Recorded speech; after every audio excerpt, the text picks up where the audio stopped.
উচ্চ বিদ্যালয়ের ভোট কেন্দ্র থেকে যারা মিডিয়াদের টিকেটন আছেন বিজয়নগর থেকে সবাইকে আমি আপনাদের আশ্বস্ত করতে চাই, দীর্ঘ 15 বছর পর উৎসবমুখর পরিবেশে আজকে এই কেন্দ্রে ভোট হয়েছে এবং ভোটাররা খুবই আনন্দের সহিত তারা ভোট দিয়েছে।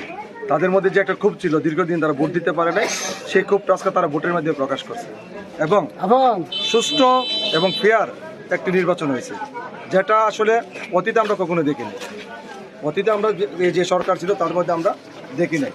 তা আমরা আপনাদেরকে এটাই বলবো, 71-এর স্বাধীনতা যেমন দিয়েছে, 24-এর ছাত্র জনতা যেমন আবার আমাদেরকে বাংলাদেশ ফিরিয়ে দিয়েছে, তাদেরকে আমরা ধন্যবাদ জানাই, কারণ তারা আমাদেরকে ভোটাধিকার ফিরিয়ে দিয়েছে। এবং আমি ধন্যবাদ জানাচ্ছি আজকে আমার এই কেন্দ্রের সকল ভোটারদের পক্ষ থেকে, তারা উৎসাহিত হয়ে সুন্দরভাবে এবং কোনো কারচুপি ছাড়া ভোট হয়েছে। এবং আশা করি আমরা অন্তত 60% ভোট আমরা ইনশাল্লাহ আজকে এই এতদিন পরে আমরা ভোট হয়েছে।